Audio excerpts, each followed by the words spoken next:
كنتم خير أمة أخرجت للناس تأمرون بالمعروف وتنهون عن المنكر. تم بہتر ان سب امتوں میں جو لوگوں میں ظاہر ہوئیں، بھلائی کا حکم دیتے ہو اور برائی سے منع کرتے ہو. سرکار غریب نواز نے ہندوستان کے لوگوں پر وہ احسان عظیم فرمایا کہ جو ایک باپ اور ایک ماں بھی نہیں کر سکتے. اس لیے کہ باپ اور ماں باپ تو پیدا کر دیتے ہیں، زندگی میں پالتے پوستے ہیں، پرورش کرتے ہیں، لیکن مرنے کے بعد جو آخرت کی اصل زندگی ہے، جو ہمیشگی کی زندگی ہے، اس ہمیشگی کی زندگی میں آرام و سکون کا سامان جنہوں نے میسر کرایا ہے وہ حضرت معین الدین اجمیری کی ذات گرامی. سلطان الہند میں بہت کچھ آپ سنتے ہیں علماء سے، اور چونکہ بیان مجھے بہت زیادہ کرنا ہے، خواہشات یہ ہے کہ تفصیلات بتائی جائیں غریب نواز کے بارے میں، لیکن یہ میں سمجھتا ہوں اتنا آسان نہیں ہے کہ ایک روز اور 2 روز کے جلسے میں سرکار غریب نواز کی زندگی اور ان کے سوانح حیات کو احاطہ کیا جائے. جہاں تک ممکن اور کوشش ہوں گا میں ان کا ذکر کروں گا، لہٰذا میں تمہید کو زیادہ لمبی نہیں کر رہا ہوں. میں بالکل ان شارٹ اپنے عنوان پر آتے ہوئے آپ کو بتانا چاہتا ہوں اور تاریخ کے حوالے سے آپ کے گوشہ گزار کی بات کر دینا چاہتا ہوں کہ ہندوستان میں سلسلہ چشت کا احسان سب سے زیادہ ہے. یہ تو ہندوستان کی زمین پر سلسلہ قادریہ بھی ہے، نقشبندیہ بھی ہے، سہروردیہ بھی ہے، لیکن سلسلہ چشتیہ کا جو احسان مسلمانان ہند پر ہے وہ احسان سب سے زیادہ بلند و بالا ہے. آپ کے لفظ سنتے ہیں سلسلہ چشت، تو اس کی وجہ تسمیہ کیا ہے؟ یہ چشتی ہم جو لفظ استعمال کرتے ہیں اس سلسلے کے بزرگوں کے نام کے بعد، تو اس کا سبب کیا ہے؟ آخر خواجہ معین الدین چشتی کیوں کہتے ہیں، خواجہ عثمان چشتی کیوں کہتے ہیں، نظام الدین چشتی کیوں کہتے ہیں، نصر الدین چشتی کیوں کہتے ہیں؟ اس سلسلہ چشتیہ کے جو بزرگان دین ہیں، تو یہ چشتی جو کہلائے اس کی وجہ کیا ہے، اس کا سبب کیا ہے؟ تو میں تاریخ کے حوالے سے بتاؤں کہ اس سلسلے میں ایک بزرگ آتے ہیں جو اپنے وقت کے امام، اپنے وقت کے زہد و تقویٰ کے پیشوا، اپنے وقت کے شیخ المشائخ، جن کا نام تاریخ اسلام میں شیخ علوم ممشاد رحمۃ اللہ تعالیٰ علیہ آتا ہے. اور اس سے پہلے کے اگر بزرگوں کا آپ جائزہ لیں گے تو حضرت ابراہیم ابن ادھم اس سلسلے میں ہے، خواجہ حسن بصری ہے، اس میں بڑی بڑی جلیل القدر شخصیات ہیں. لیکن میں ذکر وہاں سے شروع کر رہا ہوں کہ حضرت شیخ علوم ممشاد رحمۃ اللہ تعالیٰ علیہ جو اپنے وقت کے بہت بڑے ولی کامل تھے، بغداد میں ان کا قیام ہے. اور یہ زمانہ وہی ہے کہ جس زمانے میں سرکار غوث اعظم جیسی شخصیت جلوہ گر ہونے والی ہے. سرکار غوث پاک سے کچھ پہلے کا زمانہ، اپنے وقت کے زہد و تقویٰ کے امام مانے جاتے تھے حضرت شیخ علوم ممشاد رحمۃ اللہ تعالیٰ علیہ. ان کی بارگاہ میں نشاپور کا ایک نوجوان حاضر ہوتا ہے، اور نشاپور کا یہ نوجوان جو آ رہا ہے یہ اپنے وقت کا امام وقت ہے، عالم دین ہے، عالم باعمل ہے، متقی و پرہیزگار ہے، علوم حدیث، علوم فقہ پہ مہارت تامہ رکھتا ہے. جب بارگاہ شیخ حضرت علوم ممشاد کی خدمت میں پہنچتا ہے، عرض کرتا ہے کہ حضور علم ظاہر کو میں نے حاصل کر لیا، علم باطن کے اصول کے لیے آپ کی بارگاہ میں حاضر ہوا. علم کی آگاہی اور اس کی گہرائی کی حقیقت شناسی کے لیے میں آپ کی خدمت میں حاضر ہوا. میں آپ کی غلامی میں آنا چاہتا ہوں، آپ مجھے مرید فرمائیے. حضرت شیخ علوم ممشاد رحمۃ اللہ علیہ نے مرید فرمایا اس نوجوان کو جو نشاپور کا نوجوان تھا، اور پھر اس کے بعد ارشاد فرمایا کہ نوجوان تمہارا نام کیا ہے؟ انہوں نے کہا حضور میرا نام ابو اسحاق شامی ہے، اس لیے کہ میں ملک شام میں پیدا ہوا جس کو آپ سیریا کہتے ہیں. ملک شام میری پیدائش ہے، اس کی نسبت سے میں اپنے نام کے آگے ابو اسحاق شامی لگاتا ہوں. حضرت نے ارشاد فرمایا کہ ہرات کے شہر چشت کی ہم نے قطبیت تمہیں عطا کی، ہرات کے شہر چشت کی طرف کوچ کرو اور وہاں پہ قطبیت کے ذمہ داری کو سنبھالو، اور اس شہر کی چونکہ ہم نے تمہیں قطبیت عطا کی، وہاں کی ولایت عطا کی، لہٰذا اس گاؤں اور اس قصبے کی مناسبت سے آج سے تمہارا نام ابو اسحاق شامی نہیں بلکہ ابو اسحاق چشتی ہوگا۔ چشت یہ ہرات کا ایک شہر ہے اور ہرات کا پرانا نام ہے، اب یہ شہر افغانستان میں شامل ہو چکا ہے، اس وقت یہ افغانستان میں آتا ہے یہ علاقہ۔ اس کا قصبہ ہے چشت، چنانچہ وہاں کی قطبیت ملی، لہٰذا حضرت ابو اسحاق رحمۃ اللہ تعالیٰ علیہ وہاں سے چشتی مشہور ہوئے۔ اب اس سلسلے میں جتنے بزرگان دین بعد میں آتے رہے سب اپنے آگے نام کی نسبت میں چشتی لگاتے ہیں، یہ ہے چشتی ہونے کی نسبت۔ حضرت خواجہ ابو اسحاق شامی رحمۃ اللہ علیہ کے بعد ان کے خلیفہ اور ان کے مرید حضرت ابو احمد ابدالی رحمۃ اللہ تعالیٰ۔ ابھی سب ایک ایک کے حالات میں بتاؤں گا تو کافی وقت لگ جائے گا، میں صرف 3 شخصیات کا ذکر کروں گا اور اس کے بعد میں خواجہ غریب نواز پر آ جاؤں گا۔ اگر ایک ایک شخصیت پر میں بات کروں تو مجھے لگتا ہے کہ ایک ایک بیان کرنے کی ضرورت پڑے گی، تو پھر یہ سلسلہ چشتیہ کے بزرگوں کے لیے ہمیں جیسے محرم میں ہم 10 روز تقریر کرتے ہیں اس کے لیے بھی شاید 10 دن لگ جائے، کیونکہ اس بارے میں اتنی معلومات ہیں، کتابوں کے یہاں ذخیرے ہیں الحمدللہ۔ شیخ احمد ابدالی کے خلیفہ ہے حضرت ابو محمد ابدال، یہ سب اپنے وقت کے آفتاب و مہتاب ہیں ولایت، اور سب اپنے وقت کے وہ ہیں کہ جن کی تاریخ آپ پڑھیں تو ایک زرین باب ہے یہ تاریخ اسلام، ان کی خدمات، اور کل میں انشاءاللہ بتاؤں گا کہ سلسلہ چشتیہ کی ہندوستان میں کیا خدمات رہی ہے اور آج اس خدمات کا کتنا مذاق اڑایا جا رہا ہے، اور لوگ غریب نواز کی اس خدمات کے متعارف نہیں ہیں، کچھ لوگ، کچھ جماعتیں، کچھ فرقے، کل میں انشاءاللہ دکھاؤں گا آپ کو۔ حضرت شیخ ابو محمد ابدال کے خلیفہ آتے حضرت خواجہ نصر الدین چشتی رحمۃ اللہ تعالیٰ، اور پھر ان کے خلیفہ حضرت خواجہ مودود چشتی رحمۃ اللہ تعالیٰ علیہ۔ نیشاپور کا شہر ہے جہاں پر حضرت امام مسلم کی پیدائش ہوئی، جو علم حدیث کے اپنے وقت کے امام تھے، اور صحیح ستہ میں بخاری کے بعد جن کی کتاب مسلم سب سے مستند ترین کتاب مانی جاتی ہے، اسی شہر نیشاپور میں حضرت خواجہ عثمان ہارونی اس شہر کے ایک محلے جس کا نام ہارون ہے، اس ہارون علاقے میں پیدا ہوتے ہیں، اس نسبت سے آپ کے نام کے آگے خواجہ عثمان ہارونی چشتی نسبت لگائی جائے۔ 536 ہجری میں حضرت خواجہ عثمان ہارونی کی ولادت نیشاپور۔ خواجہ عثمان ہارونی اپنے وقت کے ولی کامل تھے، اور سیار الاولیاء جو حضرت سیدنا محمد بن مبارک رحمۃ اللہ تعالیٰ علیہ کی کتابیں یہاں رکھی ہوئی ہے، جس کے لکھنے والے حضرت سیار الاولیاء، جس کے لکھنے والے حضرت خواجہ نظام الدین اولیاء کے خلیفہ حضرت سید محمد ابن مبارک کرمانی رحمۃ اللہ تعالیٰ علیہ، وہ اپنی کتاب میں فرماتے ہیں کہ حضرت خواجہ عثمان ہارونی کا عالم یہ تھا کہ 16 سال کی عمر میں تمام علوم آپ نے پورے مکمل فرما لیے۔ 16 سال میں آپ اپنے وقت کے جلیل و قدر امام بن چکے تھے، جلیل و قدر عالم دین آپ ہو چکے تھے، فارغ التحصیل ہو چکے تھے، علم حدیث، علم فقہ، اصول حدیث، اور اس وقت کے جتنے مروجہ علوم تھے سب حضرت خواجہ عثمان ہارونی نے 16 سال میں مکمل فرمائے۔ زہد و تقوی کا یہ عالم تھا حضرت خواجہ عثمان ہارونی رحمۃ اللہ تعالیٰ علیہ کا کہ روزانہ ایک قرآن عظیم ختم فرمایا کرتے۔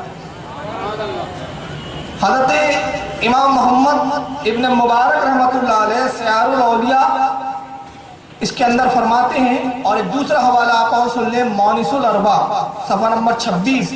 مونس الاربع کی تصنیف ہے شہزادی بیگم جہارہ، جو حضرت اورنگزیب عالمگیر رحمۃ اللہ تعالیٰ علیہ کی سگی بہن ہے، اپنے وقت کی رابعہ بصریہ ہے، اپنے وقت کی عابدہ اور زاہدہ ہے۔ چنانچہ جہارہ بیگم اپنی کتاب مونس الاربع میں نقل کرتی ہیں کہ حضرت خواجہ عثمان ہارونی کے زہد و تقوی کا یہ عالم تھا کہ 70 سال تک مسلسل آپ نے ایک دن روزہ رکھا اور ایک دن آپ افطار سے رکھا، یعنی 35 سال آپ روزے سے رہے مکمل، اور 70 سال تک روزانہ قرآن عظیم ختم کرتے تھے۔ سال میں ہوتے 365 دن، 365 دن کو آپ 70 سے جب ضرب دیں گے تو 25,550 مرتبہ قرآن عظیم آپ نے ختم کروایا۔ یہ آپ کی عبادت اور زہد کا اور تقوی کا عالم تھا۔ چنانچہ خزینۃ الاصفیہ، جس کے لکھنے والے حضرت مفتی غلام سرور لاہوری رحمۃ اللہ تعالیٰ علیہ اپنی کتاب میں خزینۃ الاولیاء صفحہ نمبر 254 جلد نمبر 1 میں فرماتے ہیں کہ 16 سال کی عمر میں حضرت خواجہ عثمان ہارونی رحمۃ اللہ تعالیٰ علیہ حضرت شیخ شریف زندنی رحمۃ اللہ علیہ کی خدمت میں جاتے ہیں، اور شیخ شریف زندنی رحمۃ اللہ علیہ حضرت خواجہ مسعود چشتی رحمۃ اللہ علیہ کے خلیفہ ہیں۔ ابھی میں شیخ زندی رحمۃ اللہ علیہ کا تذکرہ چھوڑ رہا ہوں، وجہ یہ ہے کہ وقت بہت زیادہ ہو جائے گا اگر ایک بزرگ کا میں تذکرہ تفصیلاً کروں۔ غرض کے خواجہ عثمان ہارونی ان سے مرید ہوئے حضرت حاجی شیخ شریف زندنی رحمۃ اللہ تعالیٰ علیہ سے، 16 سال کی عمر میں خلافت سے نوازے جاتے ہیں، اور اپنے پیر و مرشد کی خدمت میں رہنے کے بعد کچھ عرصہ گزارنے کے بعد مرشد کی اجازت سے بیعت و خلافت کا پروانہ لے کر آپ دنیا کی سیر و سیاحت کے لیے اور اسلام کی تبلیغ کے لیے نکلتے ہیں۔ خواجہ عثمان ہارونی کے ساتھ تقریباً 40 یا 45 مریدین کا جمگھٹا ہے، مختلف شہروں کے علاقوں میں جاتے ہیں اور اسلام کی تبلیغ فرماتے ہیں۔ چنانچہ ایک بستی میں آپ پہنچے، وہ دن وہ تھا جس دن خواجہ عثمان ہارونی رحمۃ اللہ علیہ روزہ رکھا کرتے تھے۔ افطار کا وقت ہوا، آپ نماز مغرب کے لیے ابھی تیاری فرما رہے ہیں تو اپنے مرید کو بلایا اور فرمایا کہ جاؤ افطار کے لیے کچھ کھانا تیار کرو، جب تک ہم وضو وغیرہ کر لیتے ہیں۔ چنانچہ نماز عصر ادا کی آپ نے، اور ادھر یہ مرید افطار کی تیاری کے لیے عصر کی نماز پڑھنے کے بعد کھانے کی تیاری میں مصروف ہوا۔ اب ضرورت پڑی آگ جلانا ہے، تو اس زمانے میں ماچس تو تھی نہیں کہ ماچس لیا اور جلایا اور آگ روشن ہو گئی۔ دو طریقے تھے کہ کہیں آگ روشن ہو رہی ہو، جل رہی ہو تو وہاں سے لکڑی لائیے پھر اپنی آگ روشن کیجیے، اور دوسرا یہ کہ دو پتھروں کو آپس میں ٹکرا کے، جس کو چکمک کہتے ہیں، اس پتھر کو ٹکرا کے آگ پیدا کی جاتی ہے۔ اب چکمک تھا نہیں، وہ پتھر تھا نہیں جس سے آگ پیدا کی جاتی۔ چنانچہ یہ مرید آگ کی تلاش میں نکلتا ہے، اور جب بہت دور جنگل کے آگے نکلا تو ایک آبادی نظر آئی، دیکھا آگ کے شعلے بلند ہو رہے ہیں، آبادی میں داخل ہوا، اور جب معلوم ہوا تو پتہ چلا کہ یہاں ایک بہت بڑا آتش کدہ ہے، اور تقریباً 40,000 کی آبادی ہے جو آتش پرست ہے، آگ کی پوجا کرتی ہے۔ معبود انہوں نے اپنے آگ بنایا ہوا ہے، آس پاس کے جتنے اطراف کے گاؤں والے ہیں کہ سب آتش پرست ہیں، یہاں پہ عبادت کے لیے آتے ہیں، اور 20 بیل گاڑیاں بھر کے روزانہ لکڑیاں جلائی جاتی ہیں یہاں، اتنا بڑا آتش کدہ۔ خواجہ عثمان ہارونی رحمۃ اللہ تعالیٰ علیہ کا مرید پہنچتا ہے، کہتا ہے کہ آگ دیجیے، آگ دیجیے، مجھے آگ کی ضرورت ہے۔ تو جو لوگ وہاں پرستش کر رہے تھے، عبادت میں مصروف تھے، آتے انہوں نے کہا ہمارا مکھیا وہ کھٹیا کے اوپر بیٹھا ہوا ہے، اس سے مانگو، ہمیں اجازت نہیں ہے کہ ہم اس آگ میں سے کچھ دیں۔ بہرحال المختصر وہ مکھیا کے پاس پہنچا، جس کا نام تاریخ میں مکشیا آتا ہے۔ مکشیا سے کہتا ہے کہ مکھیا جی آپ آگ عطا کر دیجیے۔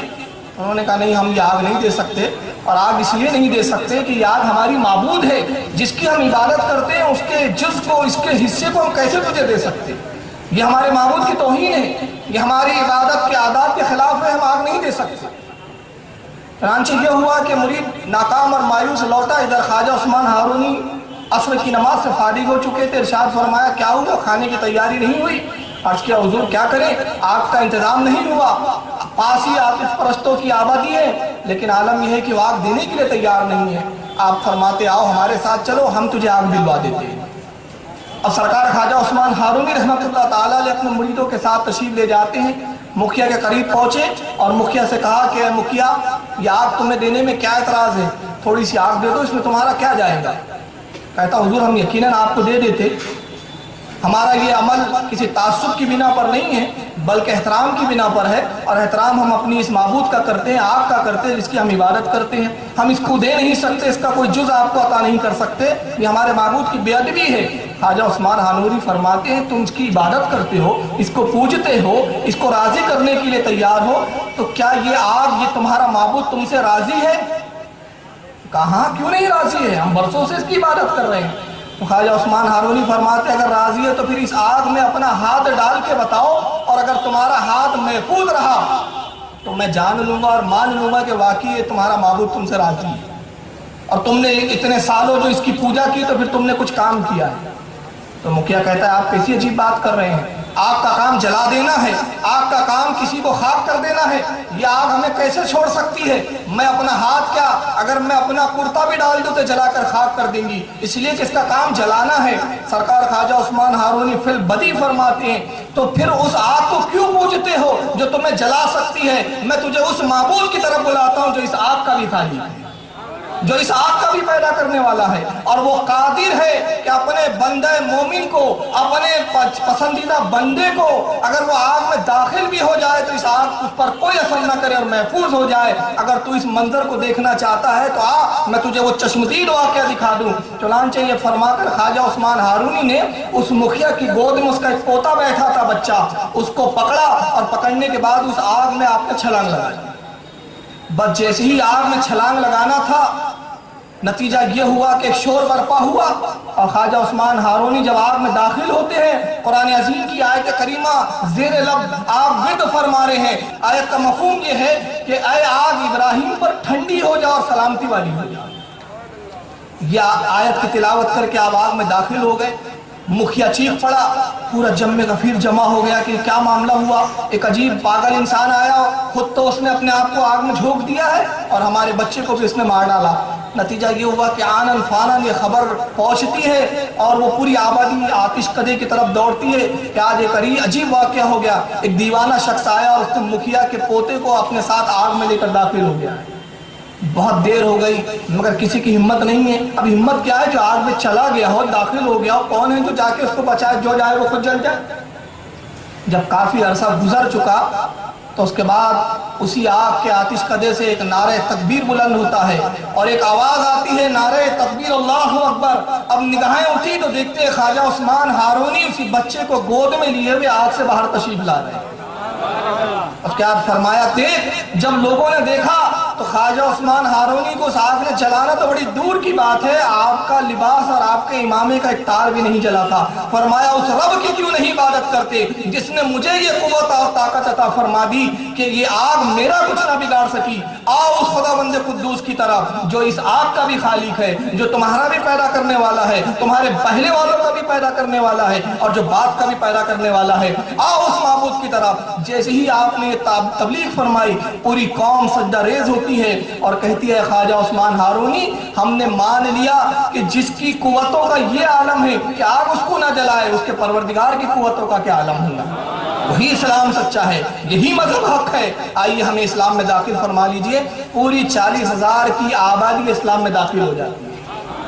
سرکار خواجہ عثمان ہارونی نے اس مکھیا کا نام عبداللہ رکھا اور اس جماعت کا اس کو مکھیا برقرار رکھا، اور اس کے بعد ایک نگاہ فیض جو ڈالی ہے تو یہ عبداللہ جو کل تک آتش پرست تھا وقت کا ولی کامل بن چکا ہے۔ اور اس کے بعد فرماتے کہ اس قوم میں تجھے ان کی رہنمائی اور ان کی تربیت کے لیے چھوڑتا ہوں، تجھے سارے علوم عطا کر دیے گئے، ظاہراً بھی علوم دے دیے گئے، باطناً بھی علوم دے دیے گئے۔ اس قوم کی تربیت اور اس کو نصیحت کر، اور اس پوتے کو جس کو آپ لے کر داخل ہوئے تو اس کا نام آپ ابراہیم رکھتے ہیں، اور وہ آتش کدہ جہاں برسوں سے آگ روشن تھی اس آتش کدے پہ ایک عالیشان مسجد تعمیر فرمائی۔ یہ خواجہ عثمان ہارونی رحمت اللہ تعالیٰ علیہ کون ہے؟ یہ سرکار غریب نواز کے پیر و مرشد ہے۔ تو یہ پیروں کا سلسلہ ہے۔ آئیے ذرا ایک اور میں یاد آ